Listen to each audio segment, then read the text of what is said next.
Hey everyone, thanks for joining me again. So I've been driving this car for about, I want to say 4 days now through the beautiful Okanagan. As you can see, just by the cliff area. Nice view of the city. Nice and warm. It's about 15 to 20 degrees Celsius through the past few days, and starting of nice spring weather, definitely. And it's been enjoyable. I gotta admit, this car is really nice. It rides relatively smooth. I believe these are 19-inch Continental Pro contacts, and they're decent tires. Continentals always ride relatively nice, and the suspension is quite stiff. As you guys know, or I mentioned that I had a 2007 G35 sedan before, so similar to this car in certain ways, although the Infiniti didn't have the CVT, and similar engine as a VQ series 3.5 liter V6, and I had the 6-speed manual. This one is a CVT, outputs at 300 horsepower, V6. I think it's like 258 pounds of torque, somewhere there. And this one I'm driving is the SL model. The trunk is a decent size. Maybe take a look at that first. Notice I have some of my stuff in there, but decent size. I'll show you guys the sound system shortly, but just a little bit more about the exterior first. You can see that there's one exhaust hole and fake exhaust, fake vents, but you know, from here it looks fine, looks sporty. It will be a bit of a gem if you could get one, because although they are quite expensive, a little bit more on the price later, but you do get a true 3.5 liter VQ series engine, 3.5 liter V6. It is front wheel drive, so there is some torque steer when you push it, but it's not bad. It has limited slip differential, and the torque steer is not too bad considering 300 horsepower front wheel drive, and it is a big sedan, so it certainly can use the power. The styling, it's dated, but I think it still looks quite sleek actually. You have the hood. You can see a bit of the bulge in there, holding the VQ series 3.5, and you can see some of the lines as well. The Nissan V front end, and then you can see the side, quite sleek. Some of the lines are quite interesting. You see that swoop. Keyless entry. The button is a bit of a pain actually, because you have to press once to my keys are inside, but once to lock, another time to unlock. So it doesn't have the sensor inside the handle. So lock and unlock is with the same button, and it doesn't have one in the back, so you only have the button in the front door, and that's all right. That's the same as my my G35 Infiniti, same concept. What else can I tell you guys? The rear, it's mostly LED. As you can see, the signal and brake lights are LED. The reverse light is probably incandescent, but not a really big deal. Has a nice, definitely a nice look to it. You got that floating hood, or sorry, a floating roof. design. This car has a panoramic moonroof or sunroof. As you can see, it's two pieces of glass, front, back, and the floating design that I think it's actually, you know what? I think it's the Nissan Murano that started this design, this floating rear roof design. And then, of course, the whole car industry copied, right? It's an interesting design here. As you can see, the A-pillar, this is called the A-pillar, is blacked out. So you get that floating roof design. You can see that it's like a hat or something. But yeah, it's an interesting design. I think the upper model, the SR, will have the fog lights here, but that's just a fake vent there, which is fine, I guess.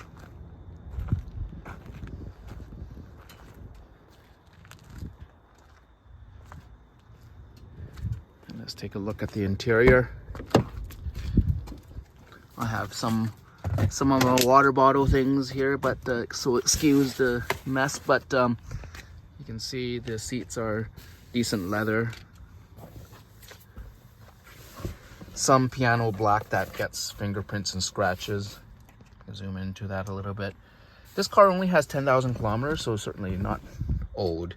And it's, you know, the piano black does scratch relatively easy. You know, you only have to wipe it a few times before it scratches, right? So this is a 2023, and this is your last chance to get a naturally aspirated V6 with 300 horsepower sedan, right? So it's a dying breed. The steering wheel is pretty comfortable, nice thick grip, especially to the bottom. You can see it's a square bottom steering wheel. And just start up the screen at least. Digital screen, analog gauges, and then you got the center stack, which is okay. The screen is not the best. The reverse camera is not, you know, the best either, but it's certainly fine if you're not too picky about that part of it. Like I said, this platform is several years old now, probably 7 or 8, maybe 9. Right, so the rear seats are fine, decent room in the back. Okay, so what can I tell you? This has the Bose system, so the Bose audio 11 speaker system. It is an interesting setup because you have the tweeters in the door, so one tweeter and one mid-woofer in the doors, probably a 6.5 inch mid-woofer here, and then you got another. So now I'm looking at the dash, right? So above the dash you got the center speaker right here, center fill speaker up here, and it's probably a 3 inch or a 4 inch speaker, and then you got another one here. So you actually have in the front 1, 2, and 3 speakers in the front. Let's see if I could get a, you see that mesh there? Get a shot of that. You can see from the outside. It's a little bit hard to see actually because of the sun and the glare and whatnot, but if you can see that circle right there, that circle, the circle right here, that's a speaker inside. So 3 speakers on the front where the glass is, and then another 2 on the doors, and then the other door, and then you got just only 1 speaker in the back rear doors.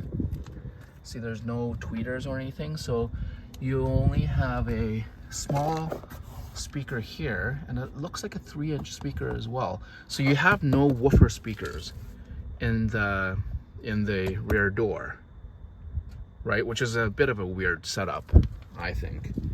However, you do have your rear speakers on your what do you call this? The rear deck, right? This is a sedan, so that's the rear speaker there, and I think it's a 6x9. Let's take a look. So under the trunk, you can actually take a peek at it.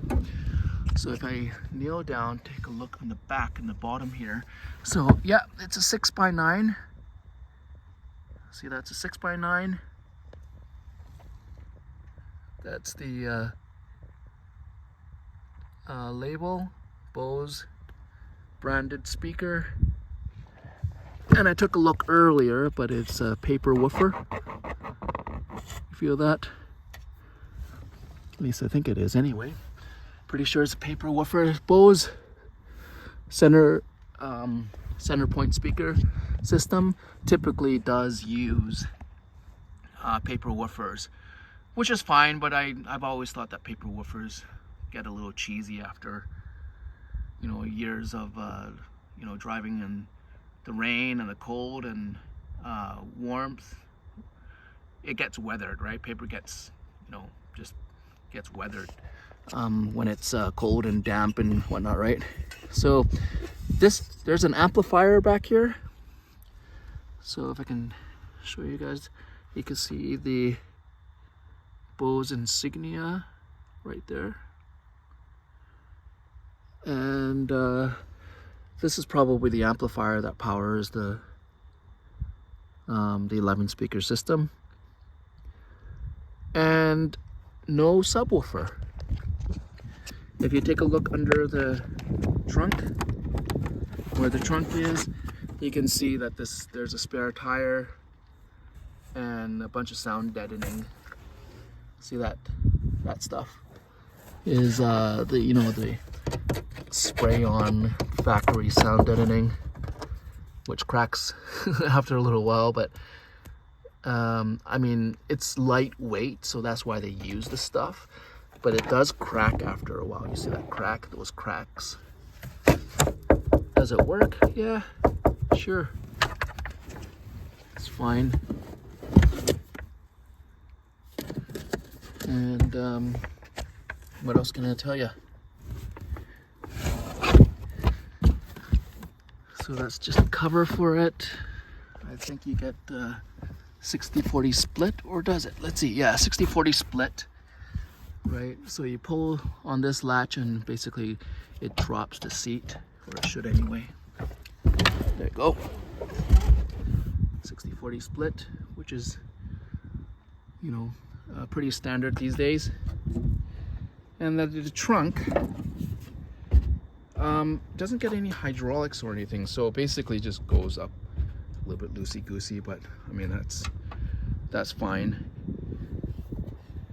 At least it's covered anyway.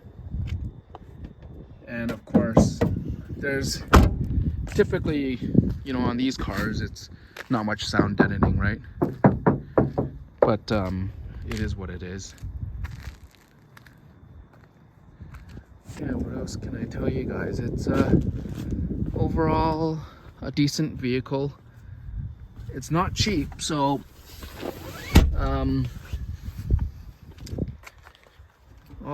it's I don't know, the fuel efficiency is not going to be great. I'll go over that later, but you're looking at 20 miles per gallon, right? So in today's standard, it's going to be a bit of a guzzler, but you certainly get a lot of power from this baby. Let me just start it up. You guys can hear a little bit of the exhaust notes.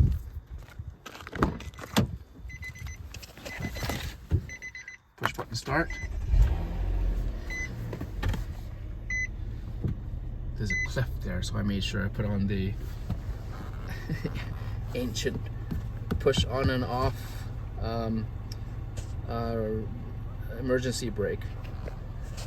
So here's some exhaust notes for you guys.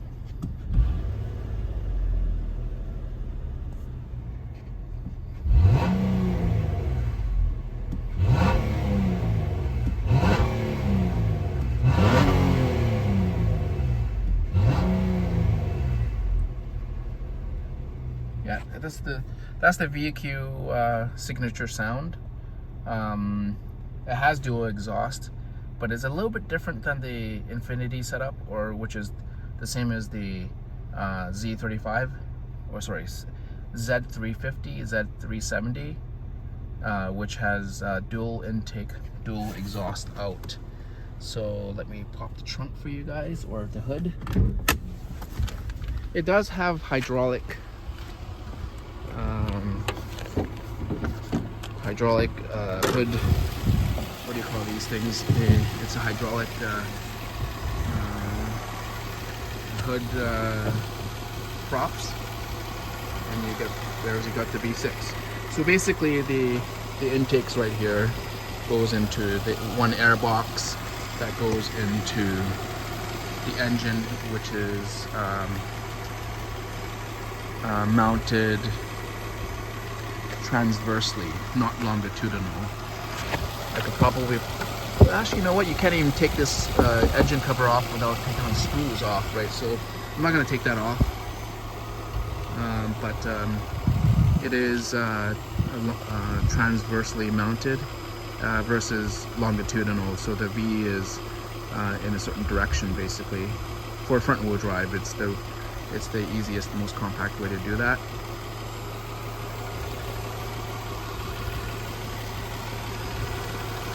So the engine is quite smooth overall. It's Nissan's bread and butter engine. They put it into everything basically, including the Murano and Pathfinder, and a bunch of their cars have this engine. The Infinities use the same engine as well. This may be direct injection. I'll take a look, but they may have updated it to direct injection instead of port injection. But overall, very smooth engine, very good power delivery, torque curves very good, very linear, and very reminiscent of my G35, which had 306 horsepower. This one has 300, so it's probably just a little bit detuned.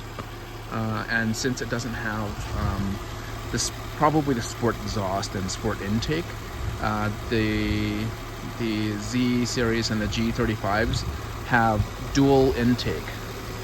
So two boxes in, and then symmetrical dual exhaust systems. So basically symmetrical, right?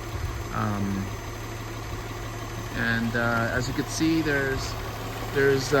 these covers actually does cover up some of the engine sound, and then you can see that the hood has that felt liner on top too, which it does actually do a fair bit of sound deadening or sound proofing, right? When they close the engine, you're gonna hear that it's a lot quieter,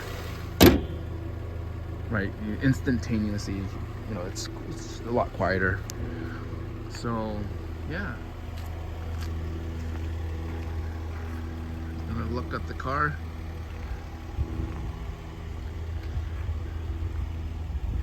I will admit that this is a lot more of a retro feel to the car. Everything's very analog. It's different to compared to I have the new Civic 2022, and it's a lot lighter feeling. Certainly not as much power as this car has. This car has a good 120 more horsepower, and it's a big V6, no turbo, naturally aspirated. So yeah, this is a sort of one of those things, and Nissan is in process of changing all their engines. I think they're gonna probably start retiring this this series of VQ engine, and updating it, I guess, to more 2-liter turbos, right? It was this DGI, that regular the tune that everyone else is playing, right? It's better fuel efficiency, but of course higher maintenance high maintenance, higher need for new maintenance because it has the turbo, right?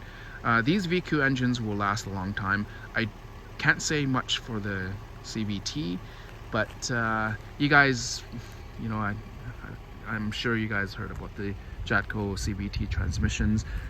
Some of them are okay, some of them need a lot of maintenance and needs to be, you know, replaced, right? Not many people know how to rebuild them, so basically you just gotta go and get another transmission, and it could be upwards of about, you know, $3,000-4,000, right? So it's not it's a big job basically.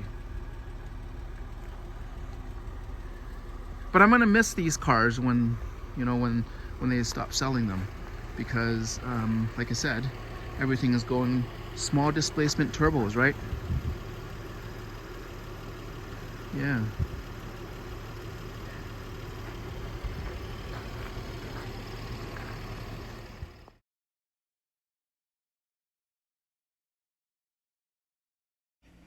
So here's some final thoughts on this sport sedan, which is a dying breed, unfortunately, because it is quite a nice package. It works well for me anyway. It has a soft spot in my heart. I've had several sports sedans in the past. Plenty of power, 261 pounds of torque actually, and the fuel economy is around 23.5 miles per gallon mixed. So it certainly is going to be a bit of a gas hog compared to the new stuff. Pricing is expensive at start 46,000 Canadian all the way up to 50,000 Canadian. So certainly it will cost you a pretty penny. And final thoughts on the sound system and in the interior.